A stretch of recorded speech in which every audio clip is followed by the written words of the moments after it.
Oui, mon Patou, vous avez visité, parcouru les pages culturelles de la presse. Et je m'aperçois que ça fait quand même quelques années que Jean-Marie Perrier nous ouvre ses archives. Jean-Marie Perrier, grand photographe. Et les interviews qui accompagnent les publications qu'il y a dans les journaux sont souvent passionnantes. Tout simplement parce qu'il donne envie, et c'est encore le cas cette semaine, dans celle qu'il accorde au Point. Alors, il est généreux, Jean-Marie Perrier, c'est-à-dire qu'il parle, il dit des choses sur un petit monde qu'on adore tous, et peut-être qu'on l'envie aussi parce qu'il a connu cette période bénie que furent les années 60 et 70, les années yéyé, la libération sexuelle, les 30 glorieuses, hein, c'était téléphone, frigo, voiture pour tout le monde, et chômage et sida pour personne, en quelque sorte. Donc, dans l'interview qu'il accorde au Point, il nous parle, par exemple, de Françoise Hardy et de Sylvie Vartan. Regardez les photos et il dit... Tout ça, c'était en fait avant la pipolisation et l'invasion des conseillers en tout genre. Et il dit, elles ne se souciaient pas de leur image, car elles ne savaient pas encore qu'elles en avaient une. Quand on a ça devant son objectif, il faut vraiment être un manche pour rater la photo. Et effectivement, les photos sont plutôt réussies. Ici, voilà. Il parle de Bob Dylan. Il dit, il était entouré d'admirateurs qui notaient toutes ses phrases. S'il disait « passe-moi le sel », les types écrivaient « passe-moi le sel ». Et il dit, c'était Jésus-Christ en quelque sorte. Alors, ce que j'ai constaté à l'époque, dit-il, ce sont les effets de souffle. Quand vous rentriez dans une salle de restaurant avec Alain Delon ou Brigitte Bardot, eh bien, 100 visages fascinés se tournaient vers eux. Alors il dit, j'ai compris que le monde changeait quand j'ai vu à Houston le gouverneur du Texas flanqué de son service d'ordre, venir solliciter un autographe de Mick Jagger dans un hôtel, pendant que 2 chambres plus loin, il y avait Keith Richards qui se roulait un joint avec Stevie Wonder dans une feuille du Houston Herald. Ça, c'était baroque. Hein, ça, c'était rock. Et puis à propos de Dutronc, c'est vrai que Dutronc, au début de son mariage avec Françoise Hardy, il n'était pas hyper fidèle. Hein, c'est une litote.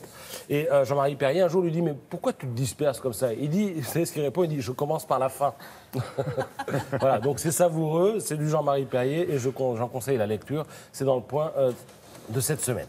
Dans le Figaro ce matin, on apprend que la Cité des Sciences et de l'Industrie, qui est située à Paris, dans le 19e arrondissement, propose une grande expo, sa grande expo annuelle, et elle sera consacrée cette année à la fabrication d'un film. C'est-à-dire que 95% des choses en matière cinématographique se jouent dans le bureau de pré-production, où vous avez le réalisateur, le producteur, l'équipe technique qui décortique le scénario et met au point les effets spéciaux. Et il se passe qu'en France, on est champion du monde dans ce domaine. Il y a pas mal de boîtes qui font de bons effets spéciaux. De Lille à Lyon, et en passant par Paris, entre autres. Et Hollywood s'intéresse beaucoup à nous dans ce domaine. Alors, un film, nous dit le Figaro, c'est un univers esthétique, c'est l'utilisation de fonds verts, de trucage, et c'est toute cette face cachée du film que découvrent les visiteurs de l'exposition.